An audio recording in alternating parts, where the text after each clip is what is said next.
La République en marche se rapproche de plus en plus de la grande vadrouille. L'Assemblée nationale, c'est le cirque Pinder les otaries en moins. Il est l'heure du 63e épisode de La Farce Tranquille. Taisez-vous. Non mais cet homme est ahurissant. Porte-parole du gouvernement. Ce que vous venez de faire, c'est super. Chers amis, un plaisir de vous retrouver pour ce nouvel épisode de votre émission 100% politique sur Juste Milieu. Vous le savez, tous les mercredis à 18h, c'est le rendez-vous. Vraiment, on met les pieds dans les chaussons, un coup d'apéro et on est parti. Donc si ça vous tente de soutenir l'aventure que vous découvrez, c'est possible. Asseyez-vous devant, on va bien se marrer. Et sinon, on peut s'abonner, mettre le pouce bleu, vous connaissez la chanson. Cette semaine très chargée, alors je préfère vous le dire tout de suite, restez jusqu'au bout de cette vidéo, il y a une pépite. C'est peut-être déjà la meilleure de l'année. Voilà, on va voir. Faut pas trop s'avancer non plus, mais un programme très chargé, essentiellement centré autour de la Macronie. Ah, je sais pas ce qu'ils ont là depuis une semaine, 10 jours, mais c'est plus un niveau de roue libre, parce que roue libre, tu peux encore mettre un coup de frein. Là, ils sont dans la descente de l'Alpe d'Huez, sans les mains, ça va forcément se manger un mur. Aïe aïe aïe, attention Philippe, le parapluie. Mais avant de se fendre la gueule avec toute l'actualité politique des 7 jours écoulés, on commence avec le sondage de la semaine. Maintenant, ça va chier. Alors, la semaine dernière, je vous avais posé une question, qui est toute simple. Est-ce que, d'après vous, le Parti Socialiste est mort? Est-ce que c'est la fin de ce parti politique français historique? Et pour une fois, le résultat a été assez serré, chers amis. La réponse oui s'incline avec 458 votes et la réponse non l'emporte avec 524 votes. Donc un sondage beaucoup plus serré qu'à l'accoutumée. Et ça met le sourire sur mes babines. Alors, cette semaine, il n'y aura pas de sondage. Vous êtes dingue. Calme-toi, Dimitri, sèche tes larmes, je vais tout expliquer. Et oui, vous le savez peut-être, si vous suivez Juste Milieu sur Twitch, n'hésitez pas à nous rejoindre. Le mardi, le vendredi, c'est le Juste Bistrot à 11h30. Je peux vous dire qu'on se fend la gueule. Je suis en vacances la semaine prochaine au moment où vous regardez cette vidéo. Donc en gros, la première semaine du mois d'août, vacances, on ferme le rideau, on va se bronzer la rondelle, ça va être beaucoup de plaisir pour revenir encore plus en forme et envoyer encore plus de bois. Donc pas de farce tranquille sur la semaine du 1er août. On revient la semaine du lundi 8 août. Vous n'êtes pas prêts? À la fraîche, décontracté du gland. Alors, dans le contexte général, et on va commencer en fanfare, comme dirait une amie trombone à coulisses, il s'est passé quelque chose, c'est vrai, qui m'a turlupiné. Ça, c'était le 24 juillet. Bon, c'est tendu.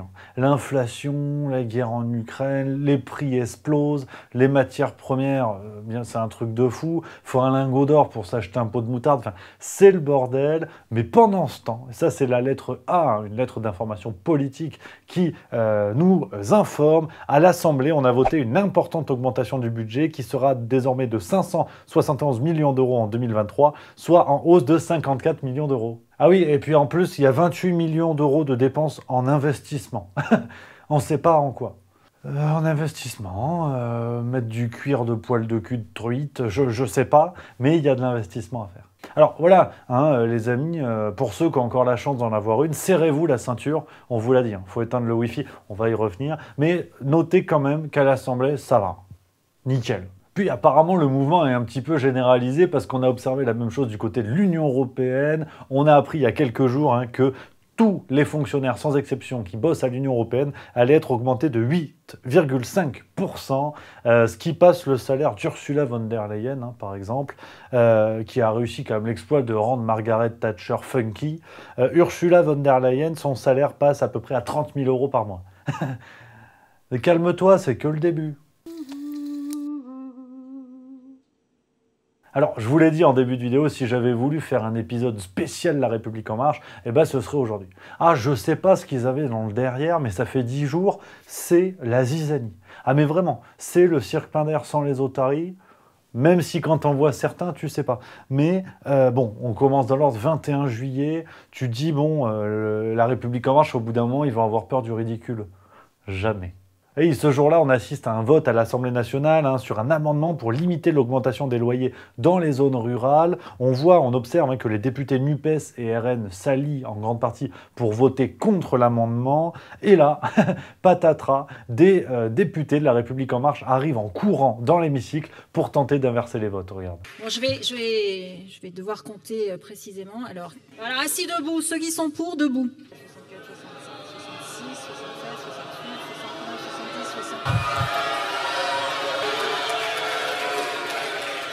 Hein, ils étaient sûrement à la cantine, en train de débattre de la marche du monde en se gavant de produits luxueux, mais ils sont venus en courant, tu vois. Voilà, ça c'est la démocratie. Arrête. Si tu commences à dire que c'est une parodie de démocratie, je vais me fâcher tout rouge. Et puis pour couronner le tout, tu vois, dans ce qui est à peu près le niveau à l'Assemblée nationale actuellement, où on se bagarre pour savoir s'il faut mettre une cravate, s'il faut se serrer la pince ou autre, et ben pendant ce temps, on a Bruno Le Maire. Bon, alors Bruno Le Maire, attention, hein, le génie de l'économie, il arriverait à t'épuiser les ressources en eau de l'océan Atlantique. Lui, il a jugé que les débats étaient interminables. Et qui nous voit avoir des débats interminables sur le nombre de pompiers qu'il faut recruter. Ils sont pas habitués, Parce que, bon, la République En Marche, on ne le dira jamais assez. Hein. Ta République. Bon, en un mot, en deux mots, ça on sait pas encore. Mais il y a En Marche.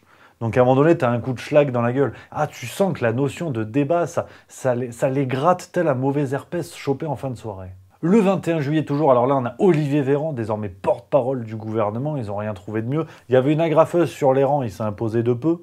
Lui, il appelle les Français à débrancher le Wi-Fi, baisser un peu la clim et on éteint les lumières. Quand on part en week-end ou quand on part en vacances, on débranche un maximum de prises électriques parce que sinon ça continue de consommer de l'énergie. Et notamment, on débranche son Wi-Fi. On baisse un peu la clim maintenant que les températures sont amenées à diminuer. C'est aussi un geste qui fonctionne. Et puis bien sûr, on éteint les lumières quand on n'utilise pas les pièces. Encore une fois. Alors pour éteindre les lumières, c'est vrai qu'on peut leur faire confiance. Oh là là, malheureux, ils sont excellents là-dedans. Mais alors, hasard du calendrier. Et là, je ne voudrais pas mettre à mal le discours gouvernemental et faire croire qu'ils sont l'incarnation nouvelle de l'adage « faites ce que je dis et ne faites pas ce que je fais ». Continuez, Jackson. Vous m'intéressez. Ouais, parce que tu sais, Emmanuel Macron, il est allé rendre visite aux pompiers, où il y avait les incendies. D'ailleurs, gros coup de chapeau pour nos amis pompiers. Courage aux habitants qui ont peut-être perdu leur baraque ou leur exploitation ou leur entreprise. Courage à tous ces gens-là du côté de la Teste-de-Buch, de Cazaux, en Gironde, dans les Landes, mais également du côté de la Bretagne. Il y a beaucoup d'incendies en France. Coup de chapeau à tout le monde de manière générale. Et Macron, il y est allé, tu vois, forcément. Il est allé avec Gérald Darmanin. Tu te dis, bon, allez, ok, il y a urgence, ils vont peut-être pas prendre le train ou la trottinette, ils vont y aller en avion. Jusque-là, on est bon.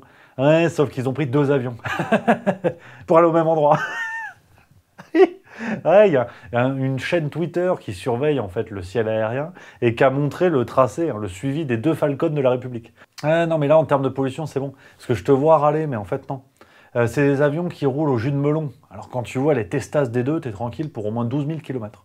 Le 23 et 24 juillet, on retrouve encore notre ami Gérald Darmanin. Alors cette fois, c'est suite à l'agression de pompiers en civil qui a lieu il y a quelques jours du côté de Lyon.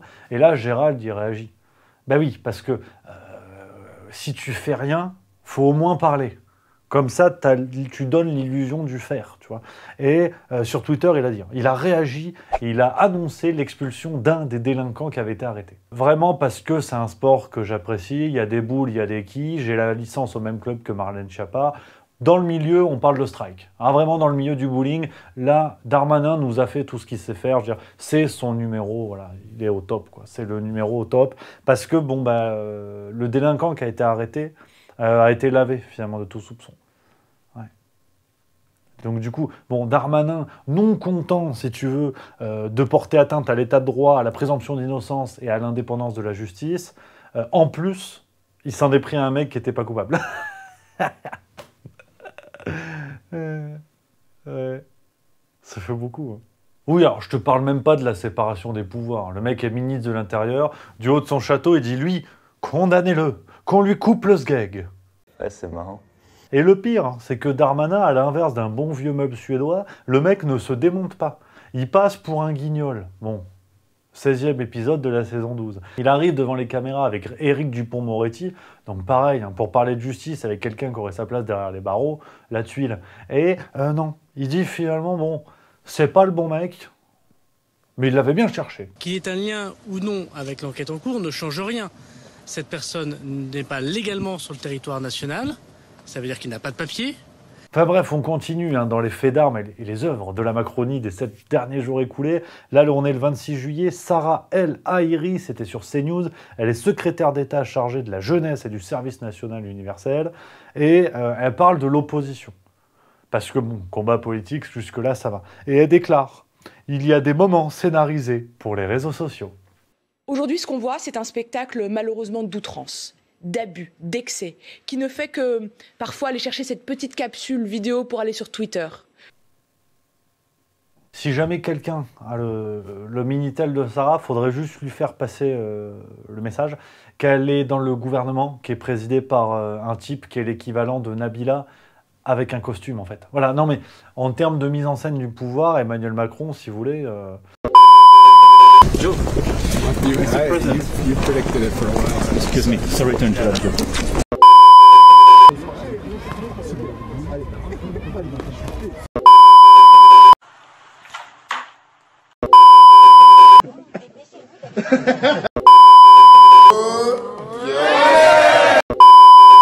Si vous voulez, Emmanuel Macron est à la scénarisation de la vie politique, ce que Benjamin Griveaux est au monde de la batte de baseball. On continue, 25 juillet, ça c'est un article de CNews. Alors, Éric Dupond-Moretti, voilà. Normalement je m'arrête là, les gens meurent de rire, physiologiquement, parce qu'il est toujours ministre de la Justice. Ouais, c'est fou, hein. C'est comme si que tu nommais Jeanne d'Arc ministre des Incendies. Et bon, il avait voulu se rapprocher du Rassemblement National après les législatives parce qu'il avait essuyé de branler. Rappelle-toi. C'est en réalité à l'Assemblée nationale que nous verrons et que nos compatriotes verront comment nous essayons d'avancer ensemble. Bon, et bien maintenant, il nous a dévoilé en fait sur RTL qu'il avait voté pour un candidat de la NUPES aux législatives. Ah non, mais c'est plus des appels du pied, je veux dire, là, ils en ont plus rien à faire. Et puis pareil, hein, pour finir, voilà, sur la Macronie, parce que celle-là, je te l'ai dit, j'ai un peu le sourire, mais intérieurement... c'est Waterloo dans mon slibard. Le 12 juillet dernier, tu as le député La République En Marche, et en plus ça me fait mal parce qu'il s'appelle Rémi Rebérotte. Moi je vais demander à débaptiser le prénom, parce qu'il ne peut pas faire ça, la confrérie des Rémi. Bon bref, il a fait un salut nazi à l'Assemblée nationale. Oh mais qu'est-ce qu'il fait lui? Bon alors pour ce coup-là, on n'a pas la vidéo, ça c'est curieux. Bon, beaucoup de médias ont relayé l'info, on n'a pas la vidéo du salut nazi, mais voilà, vous pourrez chercher, beaucoup de médias ont relayé, c'est validé, à tel point qu'il va être sanctionné. Attends, salut nazi à l'Assemblée nationale. Puis en plus, tu vois, le mec, c'est pas le couteau le plus aiguisé du tiroir, parce qu'il a dit oui, il s'adressait à un député du Rassemblement national, et il a dit ouais, parce que comme vous êtes un peu des nazis, regardez, je vais faire le salut nazi à votre place, comme ça vous n'aurez pas à le faire. Il est con ou c'est moi? Bon, et puis, tu sais, salut nazi, en plus, on a commémoré récemment le triste anniversaire de la rafle du Veldi. Enfin, tu sais, il y a une ambiance qui est encore, et heureusement, extrêmement sensible sur l'histoire de France et sur cette page-là, tu vois. Là, ça va. Ouais. C'est fou, parce que Marine Le Pen, je veux dire, elle fait peur à son chat. Et on dit, non, mais attention, si on lui donne le pouvoir, c'est le nazisme. T'as un député de la majorité présidentielle qui claque un salut nazi dans l'Assemblée, nickel. Et je reviens à la sanction, parce qu'il a été sanctionné. Hein, il a eu un rappel à l'ordre. Si. Mais il nous casse les couilles là! Alors, forcément, ça a réagi de toutes parts, et la réaction qui était attendue, c'est celle de François Ruffin, parce que rappelez-vous, il y a quelques années, il était apparu à l'Assemblée nationale avec un maillot de foot. C'était pour montrer son soutien aux petits clubs sportifs, aux associations sportives et tout qui ne sont pas soutenus. Il avait pris 1378 € d'amende. Jean Lassalle également, qui était venu avec un gilet jaune pour montrer son soutien. Pareil, il avait pris environ 1500 balles d'amende. Ils auraient mieux fait d'arriver avec un brassard nazi, qu'est-ce que tu veux que je te dise? Et puis, on finit, parce qu'en fait, il y en avait une petite dernière, surprise du chef. 26 juillet, Damien Abad exclu du gouvernement à la suite de plusieurs accusations d'agression sexuelle. Et bien, il revient à l'Assemblée nationale, ni vu ni connu. L'image est furtive. Damien Abad ne s'attarde pas devant les journalistes pour son retour comme député à l'Assemblée nationale. Un retour qui embarrasse ses anciens collègues des Républicains. Et puis sinon, pour balayer du côté des autres partis, on a les Républicains. Peu d'actualité en ce moment, si ce n'est que dans le journal du dimanche du 24 juillet, Éric Ciotti refait parler de lui et annonce qu'il brigue la présidence du parti. Donc, premier candidat proclamé. On aura peut-être Aurélien Pradier également dans les jours à venir. Ça va et vient, c'est comme la queue du chien. Du côté de la France Insoumise, je voulais tirer ma casquette pour le discours, le 20 juillet dernier, de Rachel Keke à l'Assemblée nationale, qui a eu cette tirade. Quand même, c'est remarquable. Personne. C'est pour ça que vous rêvez pas à moi. Je vous ai pas dit par jour. Par mois. Qui a déjà touché 800 €, 900 € par mois? Personne. Vous savez ce que c'est. Vous savez pas ce que c'est. Vous savez pas la souffrance des métiers essentiels. Quand vous demandez une augmentation des salaires, vous parlez. Vous n'avez rien à faire ici. Bon, alors, petit hic quand même. Je sais, c'est juste mieux. Je suis désolé, j'ai pas le choix. Bon, la phrase « vous n'avez rien à faire ici », Moi, ça me rappelle Olivier Véran. Et je veux dire, c'est comme quand t'as mangé un fruit de mer pas frais, dès qu'on te propose une moule, tu tires un peu la gueule. Du côté du Parti Socialiste, on a Anne Hidalgo qui fait parler d'elle dans Libération du 26 juillet, tu vois, j'en perds mes mots. Anne Hidalgo qui forcément est en première ligne de l'organisation des Jeux Olympiques 2024 qui se tiendront à Paris, sauf contre ordre, parce qu'au rythme où vont les choses, oui, parce que globalement, c'est la merde. Voilà, on va pas se mentir. Emmanuel Macron a tenu une réunion à l'Élysée avec comme sujet principal les Jeux Olympiques. Il n'a pas invité Anne Hidalgo et Valérie Pécresse, qui sont respectivement maire de Paris et présidente de la région Île-de-France. D'accord, oui. Et puis, bon, tu sens que c'est pas super bien engagé. Hein. Les travaux sont encore en cours, il y a plein de trucs où on n'est pas sûr. Eh bien, on peut dire que le mot-clé pour l'Élysée, c'est rassurer. Hein, parce que c'est vrai qu'au cours des dernières semaines, au cours des derniers mois, il y a eu quelques inquiétudes concernant l'organisation des Jeux Olympiques et Paralympiques ici en France dans 2 ans. Inquiétudes suite au débordement qu'on a pu voir au Stade de France à la fin du mois de juin. Il y a des lignes de transport qui seront prêtes après les JO. Non, je veux pas trop critiquer, mais... on ferait peut-être mieux de délocaliser au Cameroun ou à Singapour, parce que c'est un peu chaud. C'est un peu chaud, et puis bon, en plus, Anne Hidalgo, elle n'a rien trouvé de mieux que de reprendre la promesse de Jacques Chirac, qui était de dépolluer de la Seine et de pouvoir se baigner dedans quand on veut. C'est mal engagé. C'est très, très, très mal engagé. Parce que, tu vois, c'est de l'article de Libération. J'ai appris un truc, donc je te le lis, j'avais mis les petites lunettes 2001. En fait, à Paris, le réseau de l'eau, en fait, c'est un réseau dit unitaire, tu vois. Donc on t'apprend que Gouttières et Avaloir sont directement reliés aux canalisations qui évacuent les eaux des douches et des toilettes. Quand il pleut trop et trop longtemps, le système est saturé et les stations d'épuration ne peuvent pas gérer le surplus d'eau. On n'a pas d'autre choix que de déverser le trop-plein de ce mélange eau usée, eau pluviale dans la Seine. Bon, l'avantage, c'est que s'ils font toutes les épreuves de natation dans la Seine, tout le monde aura une médaille de bronze. Et puis les amis, je vous en ai parlé, je vous l'avais promis, on finit en beauté avec les pépites de la semaine. Première pépite, ça c'était le 24 juillet, on a la journaliste Laurence Haïm qui est officier aujourd'hui sur LCI. Alors après avoir été, je le rappelle, hein, quitte à passer pour un esprit chagrin, elle avait fait partie de l'équipe d'Emmanuel Macron en 2017. Elle avait été porte-parole, mais ça n'a pas duré longtemps, elle a quitté le truc en 2017, juste après l'élection. Mais c'est quand même bien de le rappeler, parce qu'il y a pas mal de pays où quand les journalistes ont bossé auprès du pouvoir et viennent déverser les messages gouvernementaux, on crie à la dictature. Nous, c'est pas pareil, c'est de la reconversion professionnelle. Et elle a fait une intervention, donc le 24 juillet, sur l'Ukraine. Et elle a dit « Nos enfants français devraient aller mourir en Ukraine ». Ouais, quelque chose comme ça, écoute. Et de manière journalistique, là, pas romantique, c'est est-ce qu'on est prêt à mourir pour l'Ukraine? Est-ce qu'on est prêt à envoyer nos enfants en France pour aller se battre en Ukraine? Et je pense que si vous faites un sondage dans la population française, on aura malheureusement une réponse où la majorité des Français diront « On aide, mais on ne va pas aller mourir en Ukraine. » Est-ce que ça... C'est fort quand même cette capacité de nombreux intervenants médiatiques à appeler les autres à aller se faire crever la peau, alors qu'eux, sur certains sujets, n'ont même pas le courage de crever l'abcès. Et puis la pépite, la pépitas, para bailar la pépitas, comme on dit, 21 juillet. Emmanuel Macron, bon, il allait faire un petit coucou aux pompiers pour dire hey, « les pompiers, allez, hein !» Et après, il allait en visite dans les Hautes-Pyrénées. Tu sais, tout à l'heure, je te parlais de mise en scène du pouvoir, puis les critiques qu'on connaît, ça se fait pas. Un pouvoir qui se met en scène, c'est forcément un pouvoir tyrannique, dictatorial, fasciste, voire antiseptique. Bon, bah, Emmanuel Macron, dans les Hautes-Pyrénées, ça donne ça.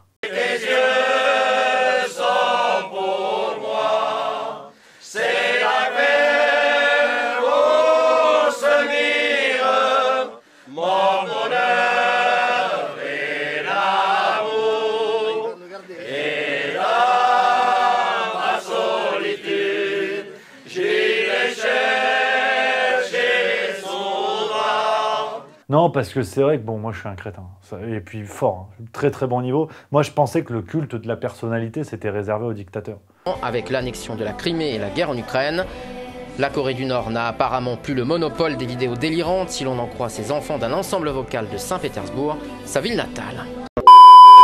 La troisième campagne électorale de Poutine peut être lancée et s'appuyer une nouvelle fois sur la télévision.